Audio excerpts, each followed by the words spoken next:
So here we go. A very, very, very warm welcome to you all to the fourth of our 5 talks on the stages of the path. Like most of the other talks, it's not what was scheduled. I think by now we would have been up in the stage of cultivation with the bodhisattvas, mahabodhisattvas in their levels. And as I mentioned before, I've chosen to spend more time on what is closer to where we are and to help rehearse some of those things. So let's start with our excellent motivation. Sorry, just a moment. Let me make a few small adjustments here.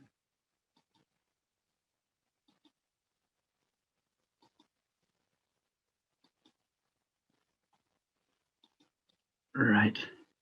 Now, we'll be coming back to this anyway in the talk, but to start, let's have the right motivation, which is, as you know by now, a big mind, a loving mind, and a happy mind.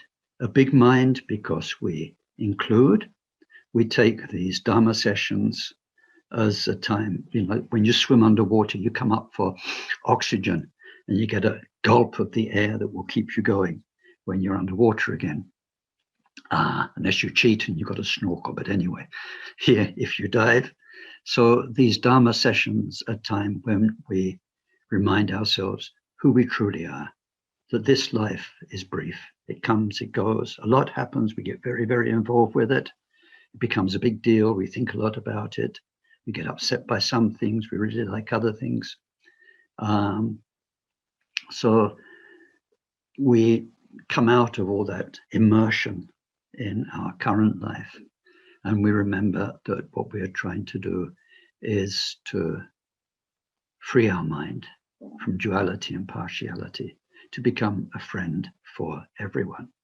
So we think inclusively, we make our mind big by being here in these teachings for everyone, especially our parents, because they gave us this precious human existence. Whether afterwards they were kind or unkind, doesn't matter. It's wonderful to be alive. I think you'll appreciate that when you start dying. And after you're dead, this human life is something quite incredible.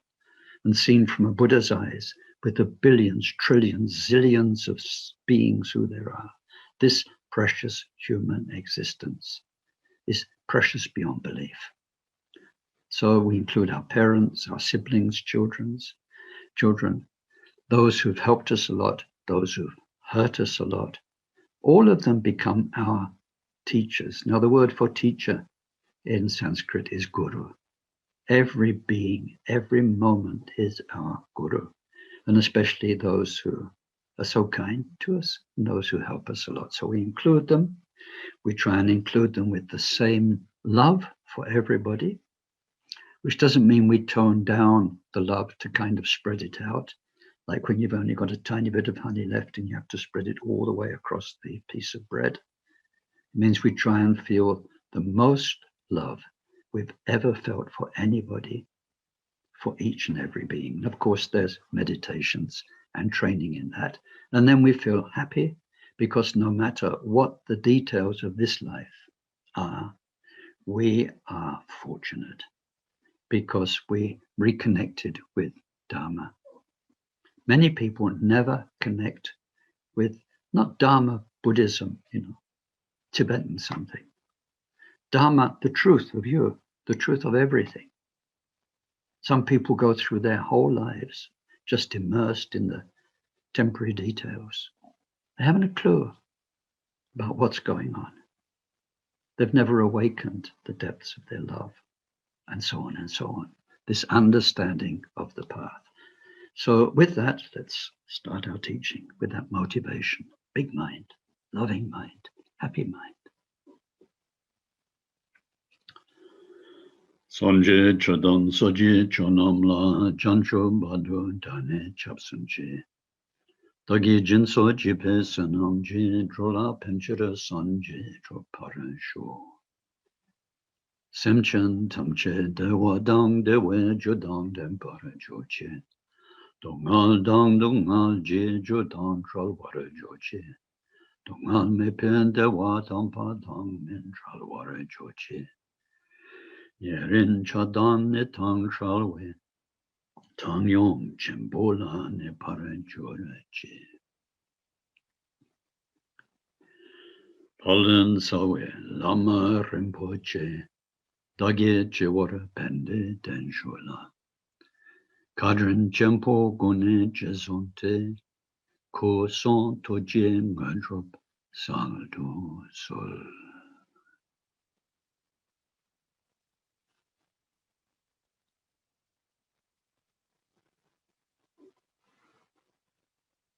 Now, what I'd like to do, at risk of boring you to tears, which I hope won't happen, is to go back over what we've done. What we are studying comes from Gampopa's teachings.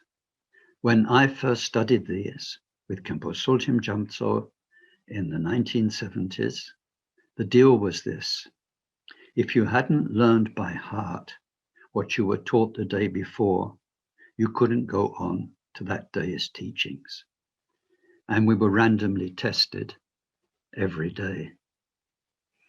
And some people resented this. They came from university educations and they said, this is like kids in school, learning the 3 times table or learning things. But it was one of the greatest presents anybody ever gave me, because it means that I ended up with Gampopa's text at the time, learn by heart in here. It came with me. Now, the stuff you've got in your notebooks, the stuff you can go to on YouTube, the stuff you've got in endless archives, like me, I've got all this stuff behind me. You can't take it with you. And even when you get out of your library and you're walking about in life and meeting people, it's not there. The only place for Dharma is in here. In the first centuries of Dharma, reading and writing was frowned on. It was something that merchants did, traders did, to keep a list of their goods. There was very little writing. We're not even sure when Sanskrit writing became popularized in India, or where it came from, indeed. It looks like it came from Central Asia, not from India, but anyway, that's another debate. In the original training of the Dharma, the Buddha's disciples, and for at least 100, 200 years, if it was worth knowing, you learn by heart. The only place for Dharma is in here, so that it becomes part of you. So we had to rehearse. So I want to go back, not only so to help this imprint of what the 5 stages are become familiar for us, but because where we start at the beginning becomes very relevant today when we reach the greatest point in your whole Dharma story, the breakthrough into the first bodhisattva level, where what you were aspiring to in the beginning, where what you were promising to do in the beginning and looking for help for in the beginning actually comes undeniably true and stable and part of you. And I remembered when I was thinking of this, just one tiny silly incident from Ken's life, but it was quite nice. So it starts in 1969 in a small room in Finchley in London, like many people listening to music on very large loudspeakers. And this one in particular was by the great sitar player, Ravi Shankar. And he was playing a piece, it's called, I think, Raga Murtani. And I really enjoyed it. One of these things where you can lie down on the ground and you just space out and the music is everywhere. A year later, and you dream of faraway places. So a year later, after going overland, I was in a vegetarian restaurant in New Delhi, which was so different then. And Ravi Shankar's Raga Mortani was being played in the restaurant. It was kind of like a dream come true, and almost like there'd only been one split second between the two experiences, from fantasizing the East, India, all of the vibes in that raga, to actually being there, smelling all the Indian, eating the food, being surrounded by India in its most vivid landscape. So now we've seen, what have we seen? We've seen mainly the stage of accumulation and the stage of fusion, integration. Let's go back. In the lower part of the phase of accumulation, we saw how mindfulness developed, how we became aware of what it means to be in a human body. We came to harmonize our mind with our body's movements and positions, and came to appreciate what this body does to other bodies and to the body of the universe, the world around us, the environment, and so on. We remember the Buddha's teachings about bodies, and then we become aware of our feelings, our reactivity. We like some things, we don't like other things. It's a gut reaction. Some people, other people. And then we look at life around us. We learn more of the Buddha's teachings. We see how people's lives are dominated by what is pleasant, what is unpleasant. And their whole life story has been trying to bring in the pleasant and get rid of the unpleasant. We learn about the 12 links of interdependence, which tell us about that and how it leads us into karma. And then we become mindful of our mind. And thoughts, big thoughts, the thoughts behind the thoughts, the subtle thinking, all the imprinted understanding and view of reality we've inherited, and we question it. We see how it influences us. And then we become mindful of Dharma itself, where we see the vast interdependence of everything. And through the Buddha's teachings, we seriously consider our position in all of that endless web of existence, the lower stage of accumulation. And based on that, in the middling phase, we are committed to changing ourselves. So through that first phase, what will happen? And what mustn't we forget? Because it's easy to forget. What did we do because of our mindfulness? We took refuge. We took refuge. We saw that our mind, our body's actions, our feelings, and so on, before made us take refuge in what was unreliable and what produced suffering. Sometimes it's in status, fame. Sometimes it's in money, where if we are rich and we have things and more things and more things, we feel we are doing well. We take refuge in the power of wealth, comfort that it brings to our senses.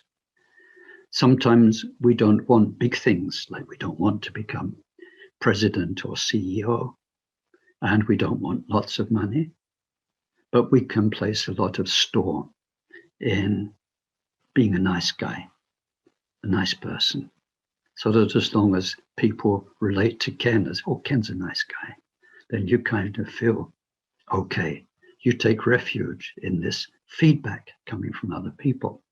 Sometimes it's in the body. It's in being beautiful, good looking, in being strong, in sporting progress, or what, prowess, not progress, prowess, or whatever it is.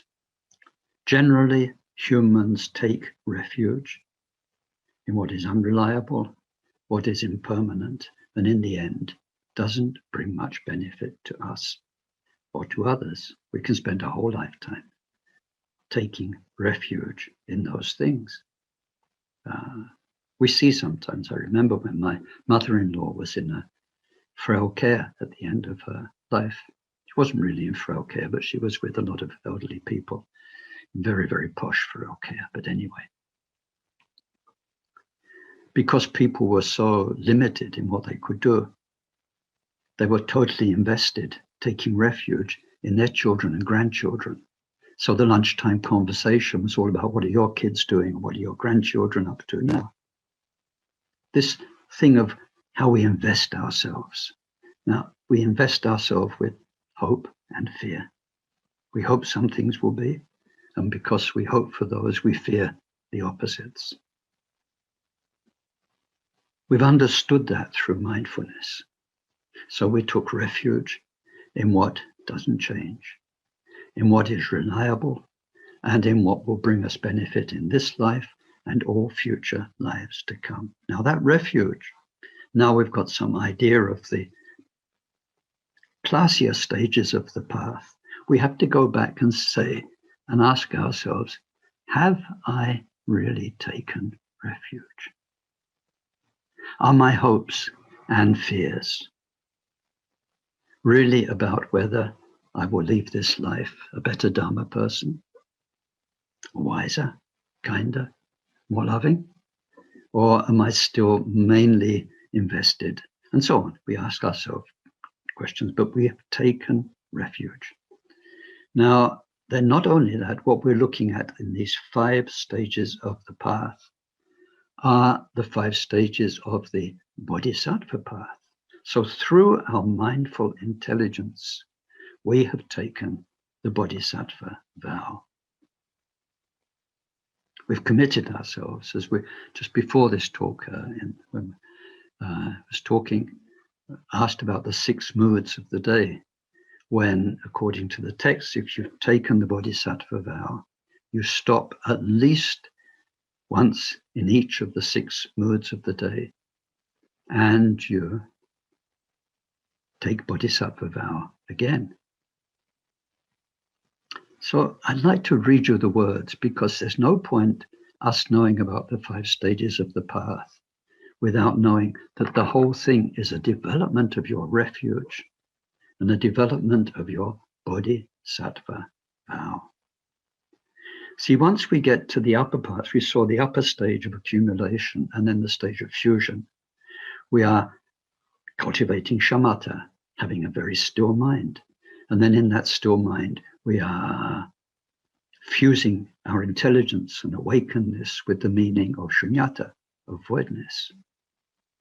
But you can do that without a sincere refuge. You can do that without a bodhisattva's deep, deep, deep commitment. And that won't take you to enlightenment. It will take you to all sorts of samsaric rebirth. So it's very important that we go back. And I'd like to read you the Bodhisattva's commitment. I'm sure many of you know this. Until we reach the very heart of enlightenment, we take refuge. We take refuge in all the Buddhas. Likewise, we take refuge in the Dhamma and in the Bodhisattva Sangha. Have we done this? Do you really believe that Chinrazik's out there, and Tara, and all the Bodhisattva Sangha? Have you placed your trust in them? Are you feeling that they are helping you, supporting you, inspiring you? Just as the Buddhas of the past first resolved to reach enlightenment and then progressed stage by stage through the different levels, so in the same way, we also cultivate a mind intent upon enlightenment for the good of each and every sentient being. Are we really mostly concerned with all the welfare of those around us? We too shall progressively practice that training. Now my life is fruitful. I've achieved true humanity. Today, I'm born in the family of Buddhas. Today, I've become an heir of the Buddhas. And now, no matter what is required of me, I will act in accord with this, my kindred family, and will never do anything that might sully this faultless, noble line. Just as a blind person might find a jewel among heaps of rubbish, so this bodhicitta somehow has arisen in me.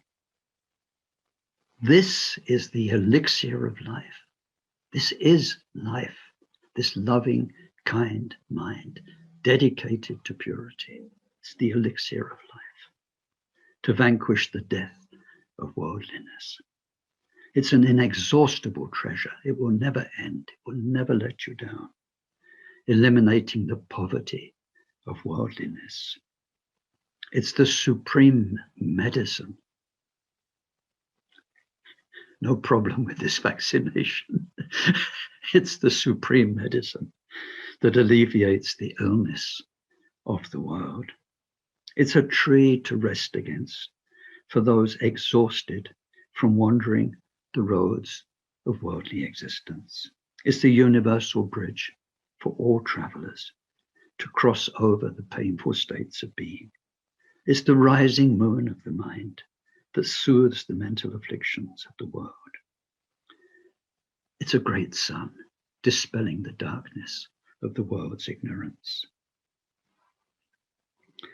And so on. When we take the Bodhisattva vow, then we are inspired in that way. We commit ourselves in that way. Now, I'm trying to put quite a few things together. What I want to also introduce to you is something from a text by Asanga. It's the Ornament of Clear Realization. It's one of the main texts on the different stages of the path. And there is the most beautiful, beautiful set of 22 similes for the Bodhisattva path. And they are so appropriate. It's not just poetry. It's the insight of the real Bodhisattva, 10th level Bodhisattva that Asanga was. So we start with the earth which is the basis for everything to live, everything to grow, which is stable and reliable. So the four mindfulnesses, the lower part of the stage of accumulation, is compared to the earth. That intelligence about body, feelings, mind, and Dharma, which leads us to take refuge, which leads us to commit ourselves to the way of the Bodhisattva. That is the earth upon which all of the rest is built and develops. It's the most stable and reliable ground. And then, because of that intelligence, because of our refuge, because of our Bodhisattva commitment, where we say, just like those before us, now, step by step, I'm going that way, no matter what, no matter what. Then we make, in the middle stage of the accumulation, the four great changes, which may be lifetimes of work, getting rid of whatever is a cause of suffering, making sure no more causes of suffering creep in. Whatever is good in you, we make better. And whatever is good in human beings that we don't have yet, then we learn it and develop it, cultivate it. So those four great changes, the middle part, of the phase of accumulation, that is like gold. Because it says what goes along with those four changes, they're not easy. So now we've got the intelligence about who we are and what's going on. The four changes involve commitment. It's when our bodhisattva wish becomes bodhisattva vow. And we are committed to getting rid of what is hurtful and committed to developing what is useful. We've actually taken a promise and we are doing it. And it's not always easy, but we are in there and we are doing it. So that commitment of the four changes says is like gold, because gold is immutable. It doesn't change. Those of you who are chemists out there, forget about aqua regia, but remember that nothing else will corrupt or change gold.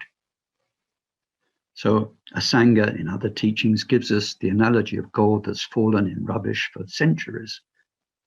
It comes out unspoiled, untouched. So this commitment to changing ourselves will be there until we're Buddha. It's like gold. This is so true. And then in the upper part of the stage of accumulation, that is where we develop shamatha very, very thoroughly, very properly. So there, then our bodhicitta is like the moon, like the waxing moon, because on the basis of that shamatha, we find peace in ourselves. And because we're doing it with refuge and with the bodhisattva vow, this peace is serving as a basis for the next phase that's to come, learning about shunyata, which is the essence of Buddha mind. So this is like the waxing moon. Now it's a little bit of light, and then the next day it's more, and it's more, and it's more. It's a very joyful time of just more and more being at peace. Now, peace doesn't mean that you can sort of like take a gigantic cosmic sleeping tablet. You know, shamatha isn't, bye-bye, I'm going into absorption now, back in a wee while, where you are kind of parked off for lunch from samsara. If you're in other paths than the bodhisattva path, it can be like that. It can be like that. If you're on the bodhisattva path, it means you're at peace with yourself. You're at peace with everyone. You're at peace with life's difficulties. They become your guru. They become your best friend. We learn through difficulty. We develop compassion. We develop forbearance. We develop peace. So peace, helped by shamatha, means like Akon Rinpoche, wherever he went, no matter how busy he was, whoever he was with, his mind was like a mountain, never rocked. He was at peace with everyone. Even when he was murdered, he was at peace. I don't know if any of us can imagine that. I had a huge shock. I was going to talk about it later, but I'll talk about it now. After Akon Rinpoche was murdered, I was actually preparing a course, and I came across some recordings he'd made just after Tibetan New Year in 1992. So there was a retreat in Samiling, people practicing Nyungyes for 16 days. And he was talking to the Nyungye people. And in years after that, he asked me to go and do it as well, rather than him, because he wasn't free. But there, he said, it was almost predictive. If somebody is there and they are killing you, and you're in terrible pain, then you feel grateful, because now I can experience a tiny bit of what's happening to those in the hell realms. And I can appreciate that I will only die once because of this. But once they are slaughtered, they will be revived and go through the same thing again and again and again. And if you are being killed, you could use that to see if your compassion is real and if you can love and care for the person who is killing you. And if it doesn't provoke you to violence. And he did this. He was viciously murdered, viciously. And it was a huge shock to see that. So anyway, in the upper part of the phase, let's go back to the talk, the phase of accumulation, through shamatha, through becoming like a mountain of true peace inside, you're at peace with everyone and with everything. Now, that level of accumulation, the first stage of the 5 stages of the path, is called the level due to aspiration. We believe on the basis of our belief, and our trust and our faith we practice. So it's those three parts of the stage of accumulation are known as the time of aspiration. Faith is very important, confidence in the teaching. So then we come to the phase of fusion, with its 4 subphases, where you warm to the teachings of voidness, and then through them the delusions reduce and reduce. We reach the summit stage, and then we have forbearance, where voidness teachings cause all of our illusions to be threatened and to be destroyed, and we have to live with that. And then the highest worldly thing. So all of that phase, stage, we call it, that stage of fusion with its 4 sub-stages we did last time, has one simile. It is like fire. So there, your bodhicitta, your refuge, what all of this is about, fulfilling your bodhicitta wish and then commitment. Then it's like fire. Fire because fire consumes. It's amazing. If you have logs, they start off solid. And when they burn, then they start to burn each other. And they produce heat. And they produce light. And in the end, there's nothing left but a few ashes. So our ego delusions that cause us so much suffering and pain are burned up by the Shunyata teachings. It's delightfully painful, let's say, because down there on the relative level of your historic self, historic Ken, down there is going through the mill, because all of those prejudices and assumptions about life and himself and all the rest of it is gradually being taken apart. And sometimes because of the slightly humorous way that our path becomes like the script writers in the sky, writing the next episode for you to learn your next lessons. Because of that, your relative being down there is having an interesting time. But behind that, because 6 times a day and more than that, you are with the Buddhas and the refuge and the Bodhisattvas, and you know where you're going. And you know how meaningful that is for you and for everyone. Behind the collapse of the illusions is the joy of Dharma, that this is happening. So it's like fire that will gradually consume everything of your old, deluded self that caused you to hurt so much and that caused you to hurt others so much. So this fire brings the light of truth. This fire brings the warmth of being in the right place. So there the analogy is like fire. Now this is as far as we got going through some of the details. We've only touched on the details. If you want to spend time, then these are the 2 versions of Gampopa's teachings. This was the, sorry, it's back to front on the screen. Okay, this one was the first one we produced in Samiling. I quite like this translation.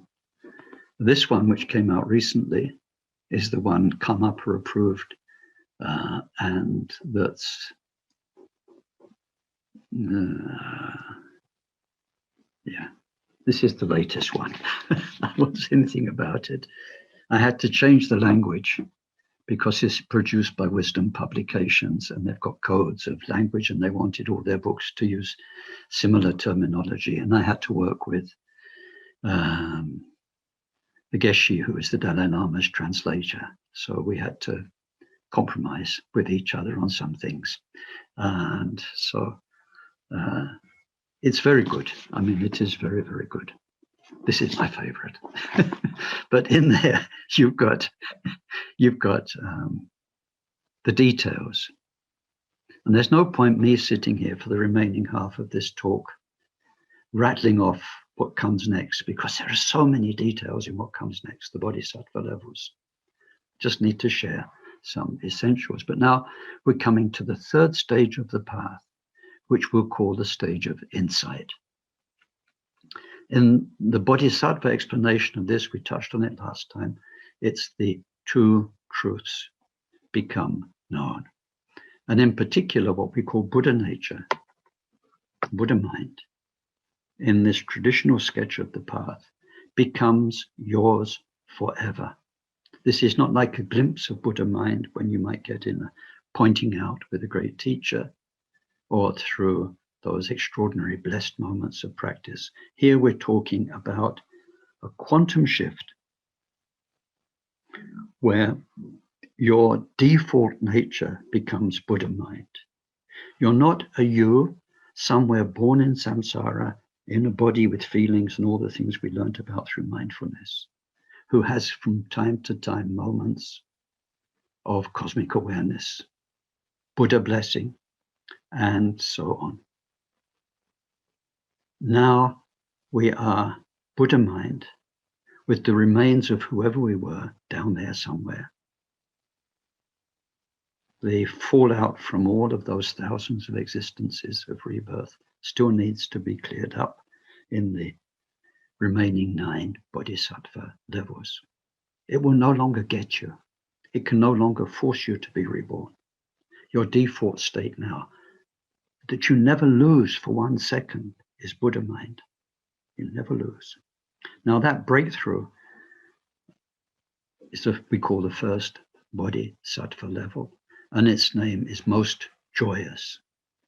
It's the best moment of all. Of course, it'll be great when you become Buddha, but you've kind of known what's coming for a long time through 10 bodhisattva levels. It's no big surprise, and your mind has been in Buddha mind since bodhisattva level 1. It's just a question of what happens as we clean up the remaining dust on the mirror. But this quantum shift from the whole feel of being somebody somewhere to being everything everywhere is indescribable. It really is. There's no words that can even get near it. So when this happens, the joy is wonderful, because those years, those thousands of repetitions of the bodhisattva promise, may I become Buddha to help all beings. Now what Buddha is real. It's not aspiration anymore. It's not aspiration anymore. It's real. It's your birthright that you'll never lose. So it's called great joy. It's said to last for 1 moment, but that word moment means as long as it lasts. It means that in other human beings' terms, it may be 5 years, 10 years. It may be a day.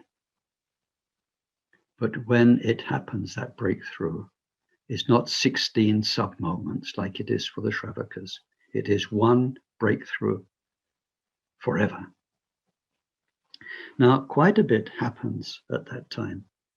And so you'll find the details in the Gampopa. Just to make sure I've done. Yes. So what will happen now, we're going to enter into 10 bodhisattva levels. And with each level, there's going to be the presence of what are called 10 paramita, 10 transcendent perfections. Now you're maybe used to 6 paramita. Now we need to get used to the idea of 10. So we add another 4. And although all 10 will be practiced on all levels, this is what Gampopa tells us, each level is the final kind of perfecting of one of them. So in this first bodhisattva level, because we've gone from this flip over from ego to Buddha mind, which is for everyone, and it's everywhere, and that is us, then ego has effectively died forever. So let's look at first some of the things we get free from, and in particular, what Asanga in the Ornament of Clear Realizations tells us is that we become free from 5 fears. So this is quite interesting. One is we're free from the fear of not gaining a livelihood. And you know, these days, of course, we need to keep ourselves alive. We need to keep our family alive. And there is always that hope of being able to do that, and fear. And of course, we see in the world around us, for many people, that fear comes true. They can no longer support themselves. They die of starvation, poverty. So this fear, which is part and parcel of being incarnated in a body, it's an animal, it's a basic instinctual part of us, is gone. It's gone. Your mind is just not worried about that anymore, because you're in the mind that's everywhere and everything. And down there somewhere is a body, and if it dies, it dies. But it will die with the Dharma heart, and it will die beautifully. It won't die in sorrow. Now, anyway, it's done, it's done. Okay. So then another thing is fear of death, for the same reasons. When we are incarnated, and just now we all got this far, it's going to be a blooming nuisance when it stops. We're going to have to start all over again. New parents, back to school, all the rest of it. Hormones, teenage spots, everything. You're going to go back there. That's a nuisance. How long will it take to get back to this degree of maturity of mind, maturity of being? I hope not long, but I think it's going to take at least 20 or 30 years if we're optimistic. So it's a blasted nuisance to die. But because we are Buddha mind with its wisdom, then we know that once you're born, you must die. Everyone must die. It's just how it is. It's like the day rises, nighttime comes. We're used to that. And so like that, from the perspective of Buddha mind, life comes, life goes. It's what happens. If we're going to be incarnated, then that's just the simple logic of it. Just the logic of it. We're no longer afraid of death because there is nothing that we're attached to die. We're in a deathless state. But somewhere down there is a beneficial body, helping beings, helping ourselves to finish the story. There's no more fear of being reborn in lower states. And we read, the Buddha's Jataka stories of lives as an animal to help animals. I was surprised once Ahon Rinpoche came back from Tibet with a long life prayer for the first Akon Kamamiyo, which was a praise to the 100 former lives of the first Akon. And I thought they would all be like lamas or, holy men. But it had, I forget all the lists, but it was the many animals in there, sometimes a donkey. So he was carrying the loads for other people, sometimes birds, a crane, and sometimes not holy people, but worldly people, a king, a blacksmith a couple of times, and so on. So we're not scared of being reborn animal or being born into even lower realms, because we will not be separated from this Buddha mind. Even if we're amongst ghosts and spirits, howling and desolate, in wretched deserts, our mind will be Buddha mind. And we can help others. So, and then there's, I think that was number 4. And, there's, no, that was number 3. No, we're not afraid of having a bad reputation because we know we're Buddha. We don't just know it as an idea. We know it without any doubt. Some people say, but how will I know when I get to first bodhisattva level that really is the Buddha mind? Which is a fair enough question if you're a human being with a human intellect and intelligence. You will have no doubt. And especially if you get there through our Kagyu tradition, then it will be through the introduction to the Buddha mind from your guru. And it won't be just you having an experience wondering, I wonder if this is the real deal. There will be your guru with you, making it very clear that, yes, this is it. There's no more than this. This is it. That is precious beyond belief. Now, when we come, I hope we get there today, to what happens at this first bodhisattva level, you'll understand why you don't have any doubts, because it's not like our one after another stream of consciousness experiences. The mind becomes multidimensional. Just now, our mind can only think one thought after another, have one experience after another. This is the normal nature of human incarnation. It will be part of the mindfulness of body at the very beginning, because we learn the Buddha's teachings about being incarnated in a body. When we reach the first bodhisattva level, the mind, because it's Buddha mind, becomes multidimensional. So you won't have any doubt. So we don't have fear of bad reputation or not having a good reputation, because we know we are Buddha.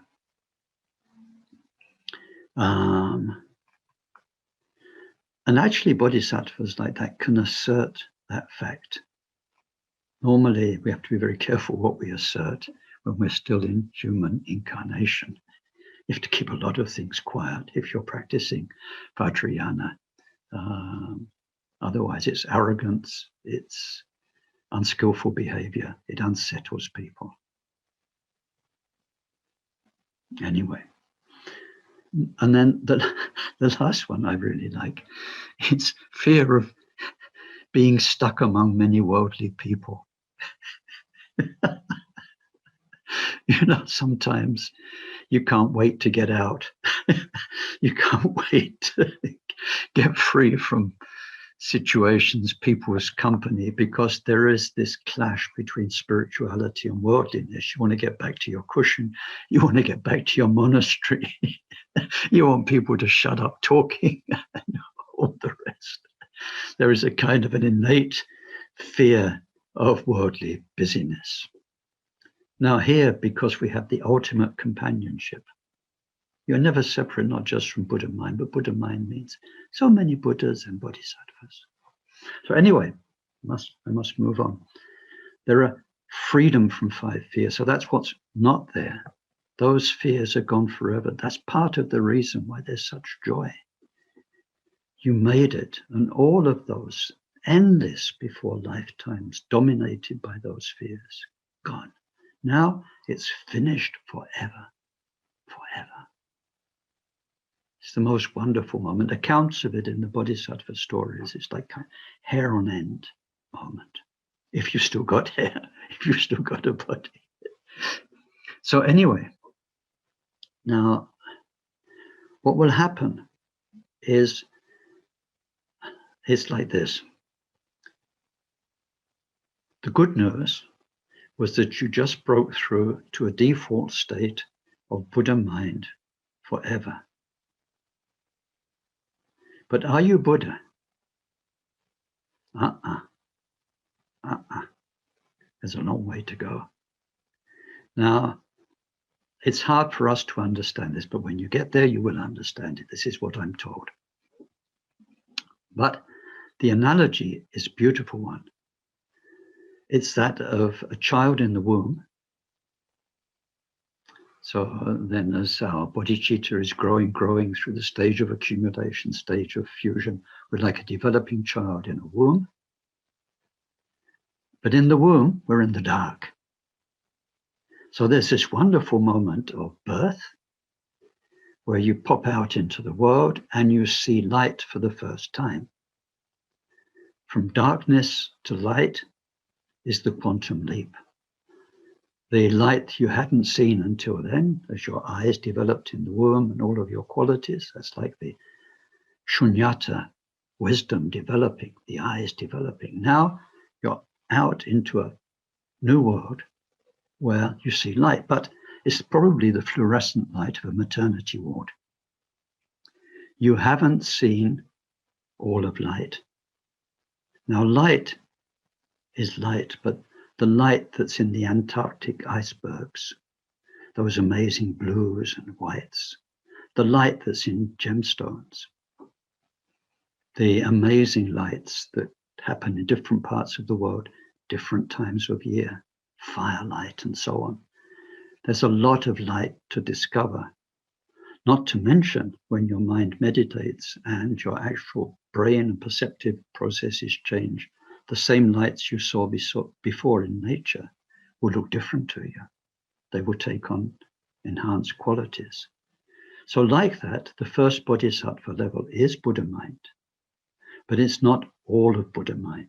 And as we go through the remaining 9 bodhisattva levels, the other shades of light, qualities of light, the other implications of Buddha mind and qualities of its purity will become more and more known.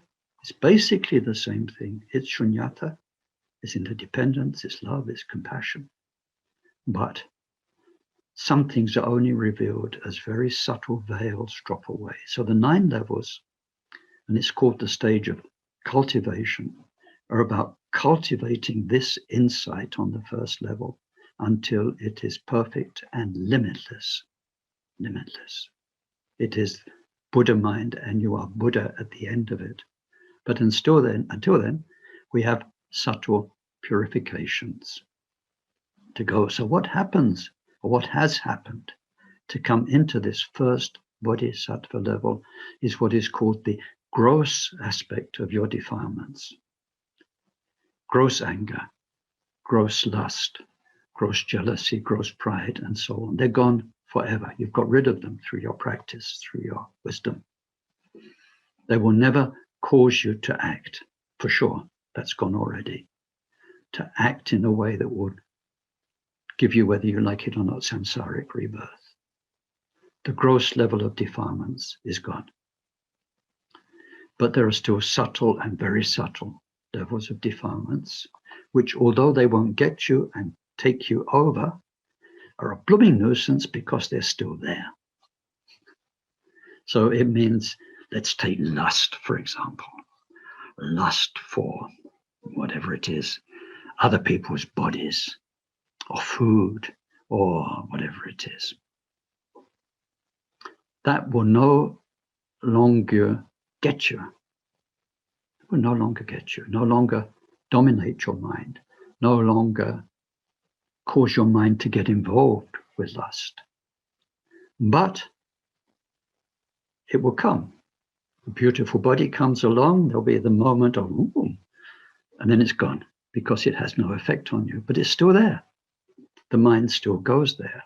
Some things are said, and one has a moment of angry feeling that comes up in the mind. We don't follow it. We don't get involved with it. It doesn't take us over, but it still happens because we have thousands of lifetimes of habits. You can't just get rid of it like that.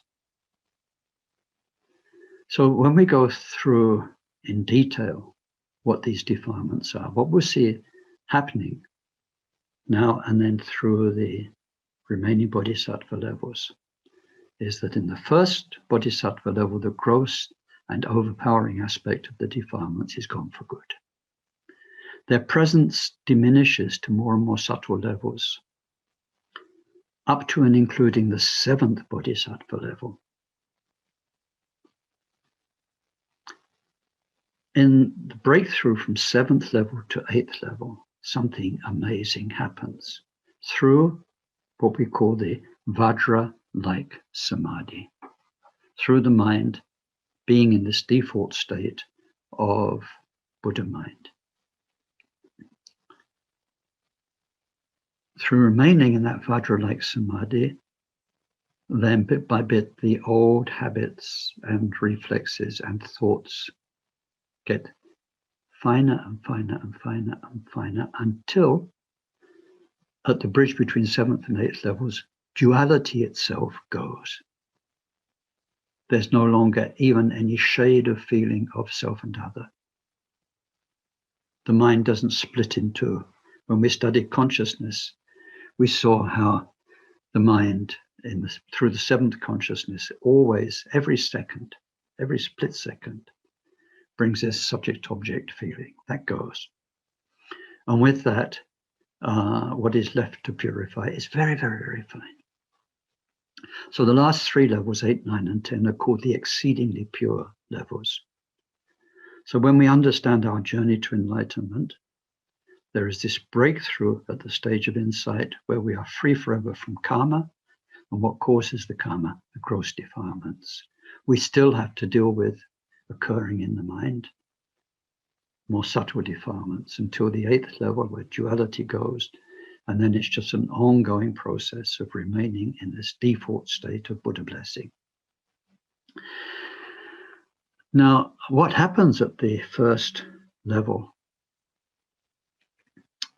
the way it's described in the Ornament of Clear Realizations and that Gampopa highlights for us, is it says you get, let me say something else first.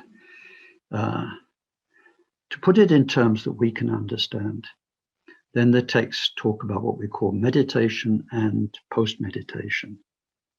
What happens in your finest moments, which is usually for us is when we're sitting on a cushion in what we call meditation, then you have the deepest experience.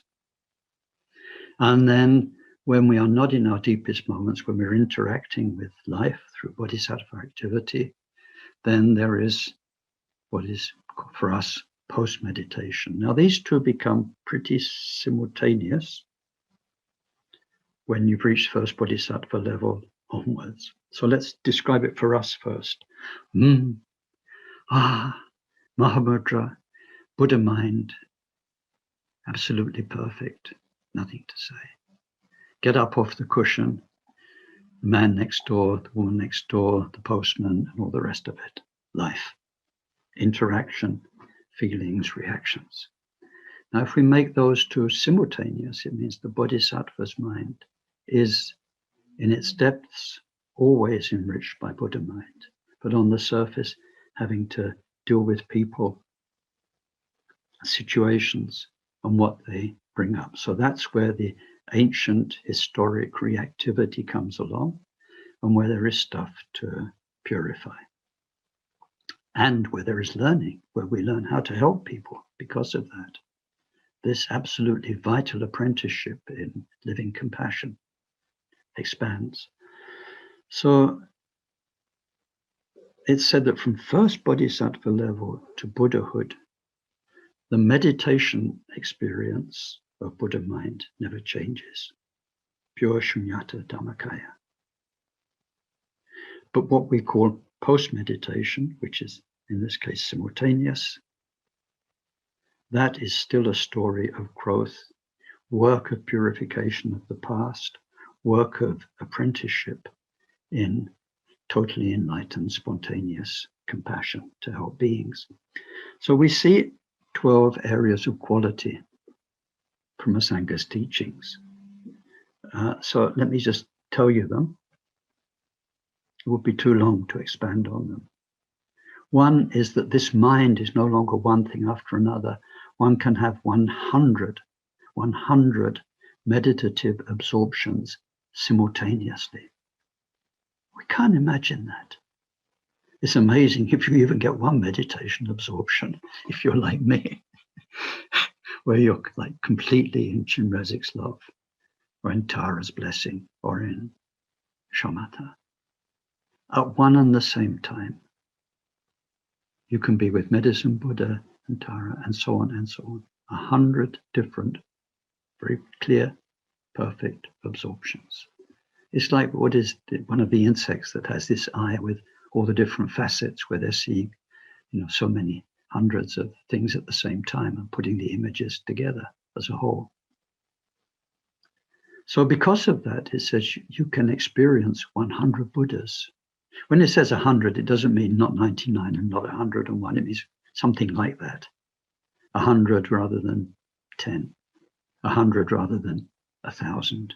Something like that. You wouldn't be sitting there as a first level bodhisattva saying, oh, I can only count 98, something's wrong. You know, it's sort of roughly that. That's number 2, see 100 Buddhas. Number 3, even though it's simultaneous, be very aware of each of those Buddha's special blessing, like medicine Buddha's healing power. Medicine Buddhas, all the things that come through seeing the potential in all things as medicine. So be most properly aware, it says, of those, each Buddha's blessing, 100 of them. It says your mind, through its activity with those people you're connected with through your bodhisattva journey up to there, it says you will shake 100 worlds. Now, it doesn't mean you're going to be causing earthquakes all over the galaxy. I don't think that would be a very nice thing for bodhisattvas to do. What is a world? It's somebody's reality. And it means because there you're a teacher, you're a friend. And so, because they're going through the stage of accumulation and fusion, and their realities are being shaken up, well, you could be the shaker in this case. They've taken refuge. They've taken refuge in the Buddha, bodhicitta. The blessing comes from Buddha mind, but it comes through the bodhisattvas who are there as their teachers and gurus. So you'll be shaking 100 world systems. You can visit 100 Buddha fields. Hard for us to imagine what that means. Illuminate 100 world systems, so it means your own channeling of blessing from the Buddha mind is bringing light into somebody's life. You can be bringing 100 different disciples towards their maturity. So roughly your field of activity is 100 people. If you want it, because now you are master of your rebirth, you could live for 100 eons in one world, if you wanted. You can be clearly aware of the past and of the future for up to 100 cosmic eons. You're able to open many different doors of Dharma, teach so many areas of things to people. You can manifest in one place 100 emanations. And if one does emanate, then you can make whatever complicated entourage for your emanation that you wish. So these are hard to imagine, but those are the list of 12. So we don't need to ask ourselves the question, have I got there or not with the first bodhisattva level? If you can have those multiple experiences, I think you'll realize that you got there. And those 100 Buddha fields that you visit and the 100 Buddhas and the fact that you are now a shining light in 100 beings' lives will be very clear, and you'll be at peace with all of that. There will be no more ego longing for medals or acclaim or for people to clap you because you got to the first bodhisattva level. Now,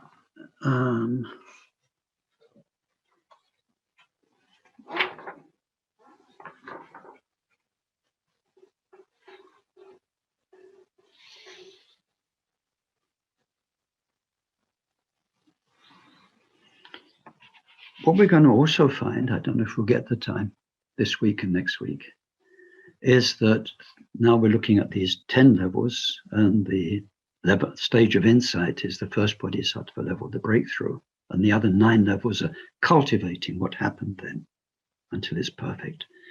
Then for each level, we're going to talk about the purity, which is basically the same, but augmented, made even purer, each level. So the analogy that Sangha gives us, Maitreya gives us, is that of gold. So now the gold has been removed from the rough ore, it's gold. But what we'll find is, yes, but if that gold, now you've got the gold, you take it and you work it this way, it's a bit better. And later on, yes, but if you take that gold that's now very pure gold and you make it into a beautiful object, that's even better. It's still the same gold, but now it's a beautiful object. And then if you take that beautiful object and then you set these jewels into it, it's even nicer. So we'll see the same basic gold through the 10 levels, the same basic Buddha mind, which is the gold, will remain the same, but get better and better. I think maybe I should stop pretty much there, come back to the Bodhisattva levels next week and end up in Buddhahood. But now let's see just one more thing about this stage of insight, first Bodhisattva level. So the first of the 10 paramita perfections. I think I mentioned this word before, but just so we all know, para means over there. Amita means shore, bank. And it's often translated as the other shore. It's not the other shore. You're not on a shore. You're not on a shore going to cross some water to get to the other shore. That's not a good translation. It's the far shore. You're in the water. You're in the drink. You're swimming to survive. The water is the ocean of samsara. When Dharma comes along, that's already a boat. You're in the same place, you're in the same ocean, but between being in the water and treading water to stay afloat and getting up into the boat of refuge, the boat of bodhicitta, so that you're safe, and now you can row or sail to the far shore. It's very, very different. So paramita means what belongs to that far shore, the qualities of the enlightenment to which we are going. So 10 paramita that we will need through these levels to bring to perfection. So in this stage of insight, all 10 paramita are present. I think some of you are wondering, what are the other 4? I can feel it. So you probably know, generosity, right conduct, forbearance, diligence, meditation, and pranja. Let's use the word pranja, which is one word for wisdom. So then what do we get on top of that? Then we're going to get the parameter of skillful means, skillful method, skill. And then the parameter of prayer, where prayer has power. It's not wishes. It is a use of the mind to bring something to people. And it's in particular the power to write prayers that work for people because they have through you blessing. Then the paramita of power, powers mainly of wisdom to help beings, like wisdom of past karmas and so on. And then the last one, the paramita of jhana, which is another word for wisdom, but now it's primordial wisdom brought to its perfection. So on this stage of insight, the first bodhisattva level, what is brought to perfection is generosity. Generosity, because the illusion of self has gone and one can give whatever one is. Everything is at everyone else's disposition. There is no longer an ego holding back, as we saw, scared of loss, scared of death, scared of anything.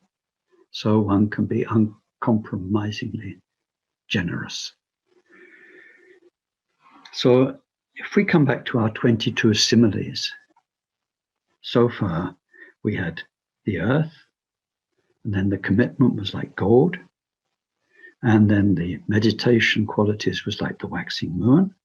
Then on the stage of fusion, we saw it was all like fire, burning up the illusions.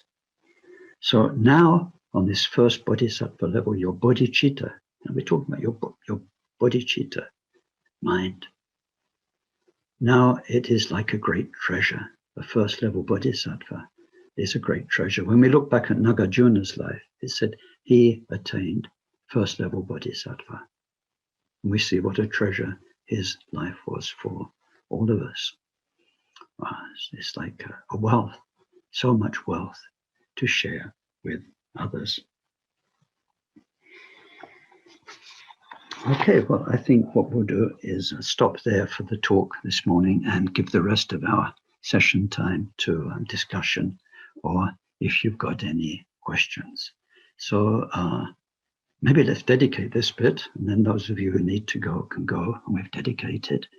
And so let's share with everybody, really, really everybody. Anything that was good, positive, loving, meaningful.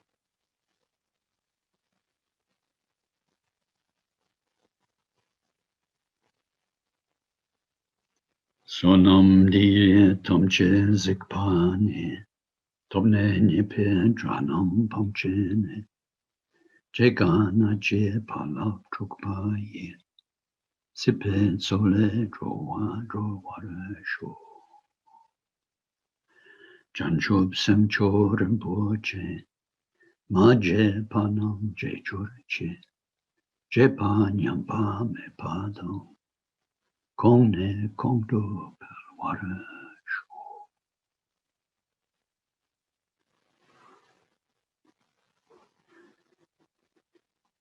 Thank you.